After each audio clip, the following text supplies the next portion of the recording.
Bouquet கடைக்காரர்கிட்ட இப்போ ஒரு bouquet எவ்வளோப்பான்னு, ஒரு 2000 ரூபா ஆகும் சார்.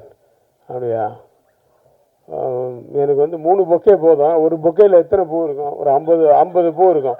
எனக்கு 5 பூவாக வச்சு 5 பூவுக்கு மேலே வைக்காது, 3 பொக்கே போதும், எல்லாம் டோட்டல் யூனிட் கொடுக்கணும்னு சொல்லி மேனேஜர் வாங்க வச்சிருக்கு. அது தனஞ்சயன் சாருக்கு வாழ்த்துக்கள். பட்ஜெட் படம்னா இப்படி தான் பண்ணணும். சூப்பராக அது மாதிரி பாருங்க. அது வந்து ஒரு ஃப்ரண்ட்ல நிற்க வச்சு எல்லாரும் பொக்கே பிடிச்சிட்டு நில்லுங்கன்னு சொல்லி ஃபோட்டோ வேறு எடுத்துட்டாரு. எல்லாருக்கும் நாங்கள் பொக்கே கொடுத்துருக்கோன்ட்டு அதுக்கு தான் கொண்டாந்தாங்க.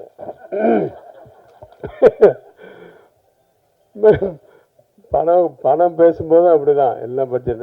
வனிதா வந்து எக்ஸ்ட்ரா ஒரு நாள் நடித்தாங்க, நான் காசே வாங்கலை அப்படி இப்படி.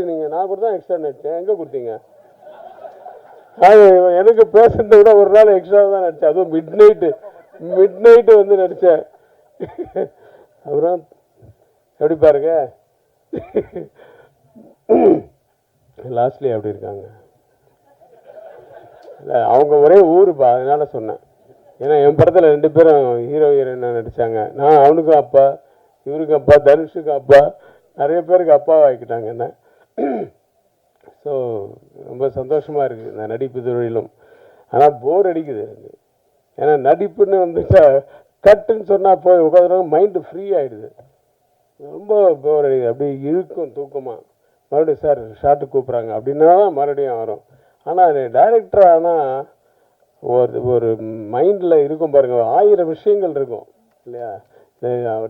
அடுத்த காஸ்டியூம் என்ன, அடுத்த ஷார்ட் என்ன, அடுத்த மாதத்துக்கு என்ன சிஜிக்கு ஷார்ட் இப்போ ரெடி பண்ணணும், அடுத்த லொக்கேஷன் என்ன, ஐயோ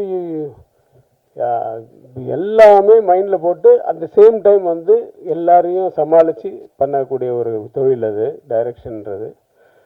அதில் வந்து கிரேட்டான ஒரு நபர். அவர் இன்னும் மறக்கவே முடியல. அவரை பற்றி வீடியோஸாக இப்போ ஆரம்பித்து அவரை பற்றியே தான் போட்டுட்ருக்காங்க பாரதிராஜா சார். அன்றைக்கி பார்த்தா எங்கள் ஷூட்டிங்கு. சரி, நம்ம ஷூட்டிங் முடித்த உடனே நான் அன்றைக்கி நைட்டு, ஏன்னா இப்போல்லாம் எங்கே பகலில் எடுக்கிறாங்க, இந்த யூத்து பசங்க நைட்டில் தான் ஷூட்டிங் வைக்கிறாங்க. சரி, ஷூட்டிங் முடிச்சுட்டு மறுநாள் காலம்புரை போய் பார்க்கலான்னு பார்த்தா அதுக்குள்ளே தேனிக்கு கொண்டு போயிட்டாங்கன்னு சொன்னாங்க. பார்க்க முடியாது போச்சு. இப்போ ஷூட்டிங்கில் அவருடைய ஃபோட்டோ வச்சு இரங்கல்லாம் தெரிவித்தோம்.